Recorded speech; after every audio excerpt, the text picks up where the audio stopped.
Hello, YouTube!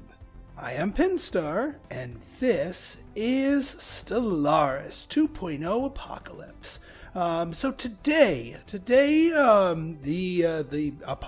new patch and the new expansion releases to the general public. And I've got a quick tip for you, a sort of a universal opening gambit to help you get started on the right foot.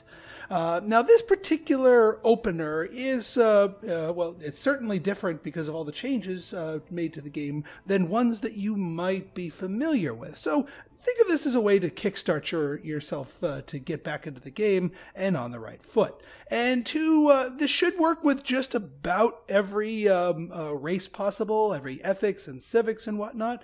And to prove that, what we're going to do here is I'm going to show it off using a completely random empire. Completely random. I got no idea what this thing's about to spit out for us, but we're going to roll with it, and I'm going to give you the gambit. Okay, interesting. So let's see what we rolled up here. We are fanatic xenophobe militarists who are fanatical purifiers, warrior culture, tropical, thrifty, conservationist, and quarrelsome. Lovely. Lovely. The Latchhatch Slayer. Right then. So, the first things first that you want to do here is just take a quick look at your leader. Even though this doesn't actually have any, you don't have any direct control over this, it's still something you want to keep in mind just for future parts.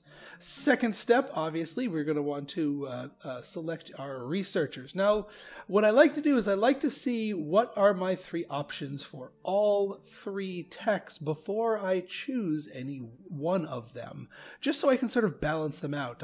You wouldn't want to get three techs that all require you to upgrade buildings, because that's, you're not going to be able to implement them all at the same time. So what I usually go for here, what do we got here? Engineering facility, biolab. You also want to keep in mind what their traits are here. Let's see here. I would probably, in this particular case, go with the energy grid, just because, well, actually, early game, you probably don't necessarily need that. We'll go deflectors here, because that is not something you immediately have to build or upgrade.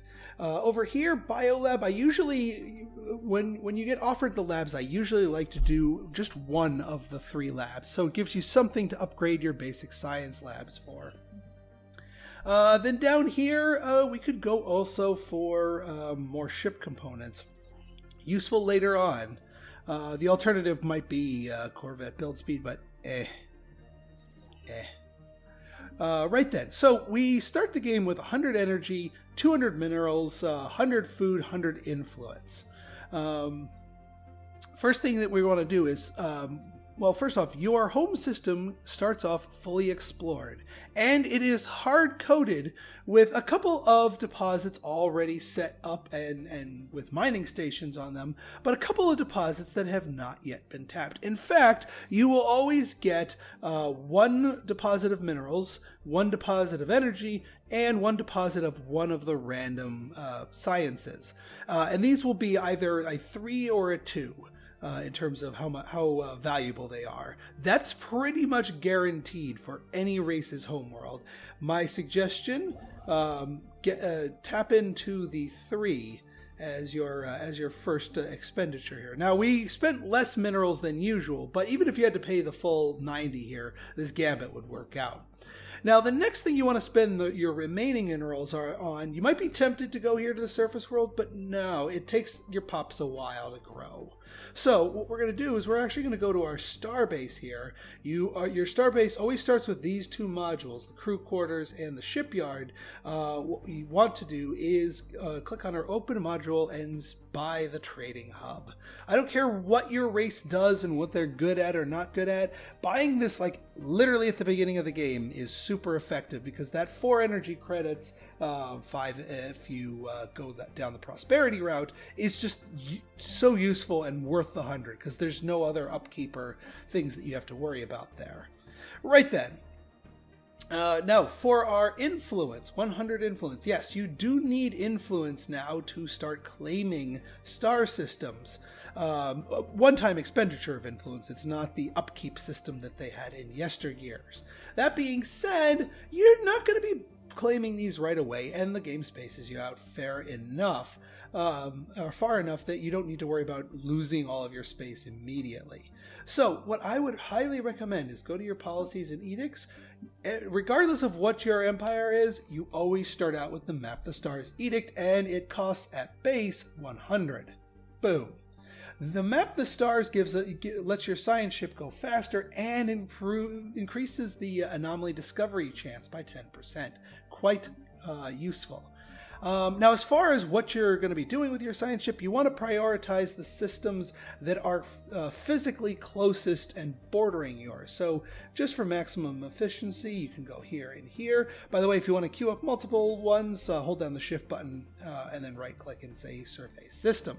That should get that on the way. Now, last but not least, we can't buy any new leaders. Leaders are now hired by spending energy, and it costs you 200 energy credits to get a leader, unless they're eager and thus half price. But that's fine. So resist the temptation to build a science ship right off the bat, a second science ship, that is, because you're not going to be able to hire an extra scientist to lead it unless you're willing to have one of your researchers, main researchers, sit empty with the research speed penalty, which I'm not too keen on. Now, as far as what your first leader is going to be to hire, what I normally do is this. I will look at our fleet. Now, your fleet does not start with an admiral on it, but check your assigned leader and check your admiral pool. This is a little bit of a gamble. Okay, and our gamble here didn't pay off. What you're looking for in the admiral pool early on is a scout. The scout gives the admiral not only a faster sublight speed, but it also allows them to get +1 sensor range.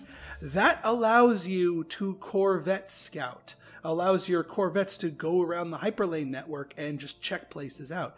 As you can see right now, I cannot scout completely unknown systems with Corvettes unless you have some kind of intel, i.e. a sensor range of 1. Right now we have a sensor range of 0. So if you can get, if you are lucky enough to get a scout admiral in your opening pool, make that your first leader hire. Otherwise, then yes, go ahead and save up some minerals, and once this gets above, hire yourself another scientist so you can get another science ship exploring, because having 2 ships exploring, especially in the early game, especially with Map the Stars ticking away there, is a useful endeavor. And that should get you up and running pretty well. By the time, as you can see here, by the time your construction ship here finishes, even if we paid 90, you should be approaching another 90 to be able to build the next one. Have your construction ship flesh out and build stations on all of these, all of your home system before you even think about tapping into another one. And the reason why is your influence needs to recover to 75 before you can build another station, but that's fine. This gives your scout ship enough time to take a look at the nearby neighborhood and find the next system that you actually want to go ahead and scout.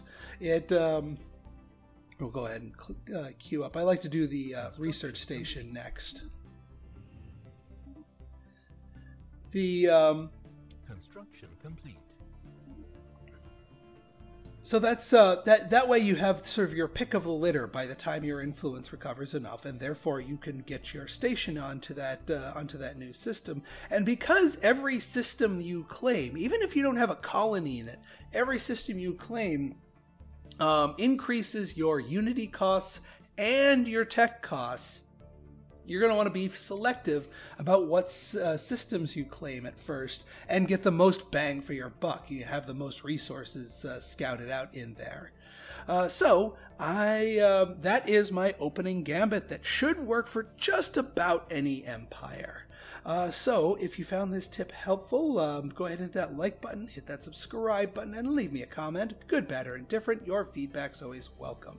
So until next time, this has been Pinstar signing out. See ya.